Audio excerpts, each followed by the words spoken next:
Hi అండి, అందరికీ నమస్కారం. Welcome to my YouTube channel. ఈ వీడియోలో ఇప్పుడే అందిన వార్త అండి. మొదటగా ఓపీఎస్ అమలు అనైతే అంటున్నారు. ఎవరు అంటున్నారు, ఎప్పుడు, ఏమిటనే పూర్తి వివరాలు ఈ వీడియోలో తెలుసుకుందాం. వీడియో ఎక్కడ కానీ స్కిప్ చేయకుండా చివరి వరకు చూడండి. అప్పుడే పూర్తి ఇన్ఫర్మేషన్ అర్థమవుతుంది. వీడియో నచ్చినట్లయితే ఒక లైక్ చేయండి. సబ్స్క్రైబ్ చేసుకున్నట్లయితే మన ఛానల్ని సబ్స్క్రైబ్ చేసుకోవడం ద్వారా నేను చేసే ప్రతి ఒక్క వీడియో మీ వరకు రీచ్ అవుతుంది.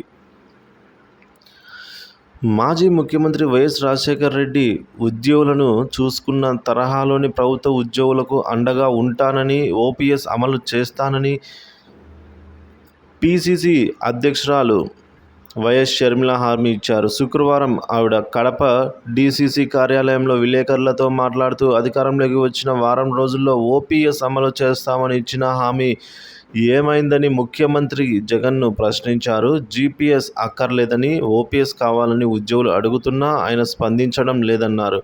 మంత్రి బొత్స లాంటి నాయకులు ఉద్యోగులను చిన్నచూపు చూస్తున్నారని విమర్శించారు. ఉద్యోగుల హక్కులను కాలరాయడం దారుణమన్నారు. ఉద్యోగ సంఘాలకు అపాయింట్మెంట్ కూడా ముఖ్యమంత్రి ఇవ్వడం లేదని విమర్శించారు. ఉద్యోగుల విషయంలో తాము అడిగిన నవ సందేహాలకు 12వ పీఆర్సీ అమలు ఆలస్యంపై సమాధానం చెప్పాలని డిమాండ్ చేశారు వైఎస్ షర్మిల గారు. కమిషన్ నివేదిక వచ్చే వరకు ఐఆర్ ఇస్తామని హామీ ఏమైంది అని క్వశ్చన్ చేశారు. హెచ్ఆర్ఏ సచివాలయ ఉద్యోగులకు 30% నుంచి 24%, అలాగే జిల్లా స్థాయి ఉద్యోగులకు 20% నుంచి 16%, ఈ విధంగా తగ్గించడం ఏంటి దీని వెనుక అని చెప్పేసి దారుణం ఇది అని అయితే పేర్కొన్నారు. ఇక 22,000 కోట్ల రూపాయల ఉద్యోగుల బకాయిలున్న సంగతి ఏమిటి జగన్మోహన్ రెడ్డి అని అయితే ప్రశ్నించారు.